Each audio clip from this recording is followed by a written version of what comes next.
Mas, para quem está ouvindo a gente agora de forma prática, o que a gente poderia listar de ações que a pessoa pode tomar todos os dias ou todos os X períodos para que ela mantenha a essência dela?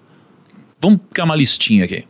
Obviamente, eu vou sempre partir para aquilo que tá na Bíblia, mas eu acho que dá para fazer isso de maneira prática olhando para o nosso dia a dia, certo? O que eu acredito? Que nós devemos ter termômetros em todas as áreas da nossa vida. Tá. Termômetros são os nossos aferidores, que a gente precisa saber se tá bom ou se tá ruim. Quando eu entrei aqui na tua empresa, você me mostrou que parte da sua cultura são os dashboards. Certo? Então no dashboard você tem um termômetro, se tá bem ou se tá ruim. Agora na vida é possível você ter esses aferidores de maneira, obviamente não dentro de uma tela, porque vai ficar super estranho, mas de maneira espiritual e até mesmo, sabe, intencional. Então, por exemplo, minha esposa, eu sei quando as coisas não estão boas, eu sei quando ela não tá tão bem. Antigamente eu entrava em crise. Qual que era o primeiro passo? O que eu fiz de errado? Então eu entrava em parafuso. E aí até descobri que era uma TPM. Então, acontece muito. Então hoje eu sei. Hoje eu olho pra ela, eu sei... Mas não pode falar, né? O que é? Deus o livre. Melhor não falar nada. Aliás, cara, a pior coisa é falar. Nossa, eu me aprendi. Então hoje eu olho pra ela, porque conheço bem ela, eu já tenho o termômetro da minha esposa. Os meus filhos é a mesma coisa. Hoje, quando o João começa a ir mal no colégio, eu já sei que ele tá com saudade da gente. Que ele tá precisando de tempo de qualidade ou que ele tá com tempo de tela demais.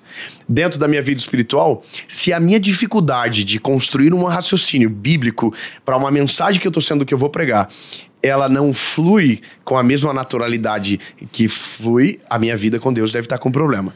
Ou seja, não é sobre uma forma que se replica, porque cada um tem um sensor diferente, cada um tem uma manifestação diferente, cada vida ela é singular. Então, dentro da minha família, eu preciso ter termômetros. Dentro dos meus negócios, eu preciso ter termômetros. E são esses termômetros que vão me dar os pontos de convergência.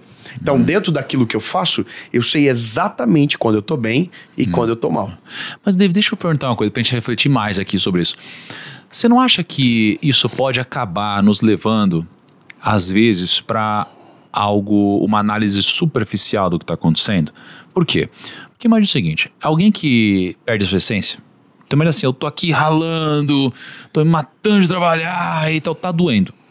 E aí, eu tô aqui orando, pedindo ajuda, pedindo os caminhos, eu tô aqui super, cara, assim, me entregando, né? E aí passa o tempo, eu conquistei, ganhei grana, tô famoso, etc. E eu começo a perder minha essência. O que seria perder minha essência nesse caso? Pô, eu começo a deixar Deus de lado, começo a priorizar a viagem, comprar coisas, Thiago, materiais. Olha, o que você falou é a chave mais importante para mim. A essência se perde quando você perde a dependência. Só um adendo muito importante. Perfeito. O primeiro ponto de fraqueza para a essência é perder a dependência. Perfeito. Mas por que eu tô puxando esse assunto? Porque perceba que o termômetro aqui, se eu fosse olhar para termômetros, talvez eu olharia para termômetros e ia falar assim, caramba, nunca tive tão feliz. Caramba, nunca comi tão bem. Cara, olha que viagem incrível que eu tô fazendo. Nossa, olha o meu corpo como tá. Olha que casa que eu moro. Caramba, minha família tá todo mundo rindo, tá todo mundo feliz. O que eu quero dizer é que, às vezes, se a gente olhar para esse termômetro, talvez eu possa me iludir, achando que eu estou vivendo algo em muita paz. E, aliás, eu digo isso por quê? Porque eu tenho visto muito isso acontecendo. E muitas pessoas que começam... E nada contra a pessoa... tem uma Lamborghini. Nada contra essas coisas. Mas de repente eu vejo a pessoa... Lamborghini, isso aqui é roupa de marca e tal. E eu falo assim... Tudo graças a Deus. Deus, tamo junto. Deus. E fica misturando umas coisas assim... Quase como se... confundindo as coisas, sabe? E às vezes o termômetro para essa pessoa é, cara, minha vida tá maravilhosa. Olha só que essa pessoa já perdeu a dependência há muito tempo. Só que ela, talvez, seja lá por qual for motivo, ela quer falar, não, graças a Deus, mas ela na verdade não depende mais de Deus de fato. Então o termômetro dela é positivo. Então na superficialidade da análise dela, cara, ela tá próxima de Deus. Eu acredito que termômetros podem ser falsificados. Mas você entendeu o meu ponto? Eu entendo o ponto e eu posso... entender o seguinte, olha, se os nossos resultados nos enganam, A gente volta no começo da mensagem, da história, da nossa conversa. Os nossos resultados tendem a roubar de nós a nossa essência. Talvez eu acredito que dentro desse processo de alcançar os resultados, a gente começa a criar aferidores, todos são positivos e a gente não vê a realidade em si. Certo? Eu vi uma... O diabo é assim, né, cara? Sem sombra de... Ele engana. É a missão dele é essa. Agora, eu vi uma coisa essa semana que eu fiquei assim, achei muito interessante. Eu peguei uma carona com um cara, com um helicóptero, e o cara me falou um negócio que... Sabe quando o cara fala uma coisa que você fica, caramba, mano? Ele tava falando sobre você pousar o helicóptero com a hélice desligada. Com o motor desligado, não a hélice, né? O motor desligado. É chamado de autorrotação na aviação de asas rotativas. E aí, cara, ele falou um negócio que eu achei interessante. Ele falou, cara, se acender uma luz no painel, antes de eu descobrir o que é que tá acontecendo com o helicóptero, a primeira coisa que eu preciso fazer é baixar o coletivo, que é mudar o passo de hélice, em vez de tirar o torque e fazer ele se transformar numa asa e descer. Olha isso, cara, peraí. Então, você não pode primeiro descobrir o problema para então talvez descer o helicóptero, não. Você tem até 3 segundos para baixar o coletivo e resolve enquanto estiver planando ou espera descer para resolver lá embaixo. Cara, isso é muito poderoso. Porque daí você... Peraí. Então tem coisas que eu não consigo resolver em voo. Tem coisas que eu preciso descer... desligar tudo para então descobrir aonde está o erro. Na nossa vida é exatamente igual. Tem pessoas que até percebem que alguma coisa está comprometida dentro da família dele, dentro da história, dentro da essência dele, mas ele não para de voar. Então ele começa a fazer essas confusões. Não, tudo é Deus que me deu, tudo é Deus, tudo é bom, tudo é maravilhoso, mas tem uma luz piscando bem forte lá dentro que ele está ignorando. Porque o avião não caiu, o avião segue voando, o helicóptero está voando.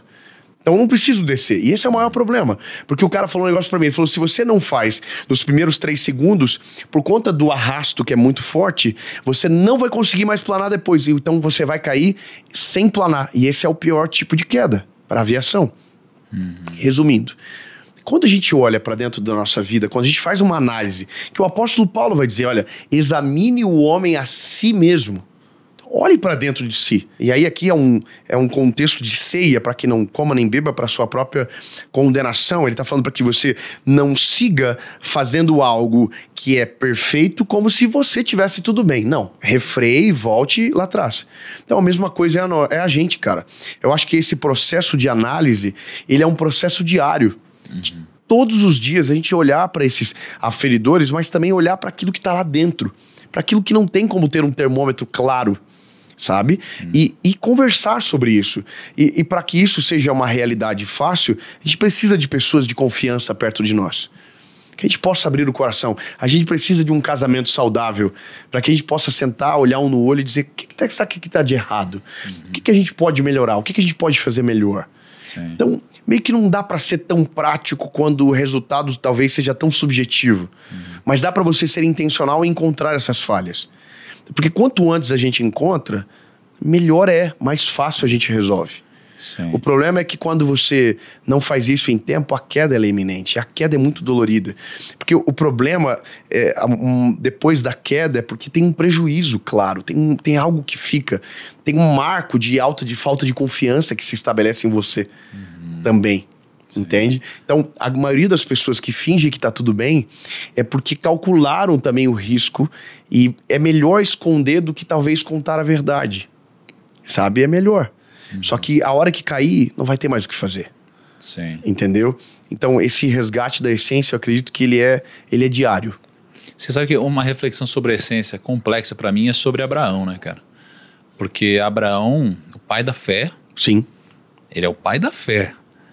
E ele é um cara que a gente pode discutir os motivos, mas ou contou uma mentira 2 vezes, ou contou uma meia-verdade 2 vezes, talvez por falta de fé, que acabou combinando no medo de morrer, ou seja lá o que for, e aí ficou me queixando sobre a essência nesse momento, sabe? E sabe que... Porque a essência dele é ser o pai da fé, pô. E se você olha a cronologia dos fatos depois da decisão das mentiras de Abraão, você vai ver que Isaac reproduz igual. Sim, Jacó reproduz igual. Sim.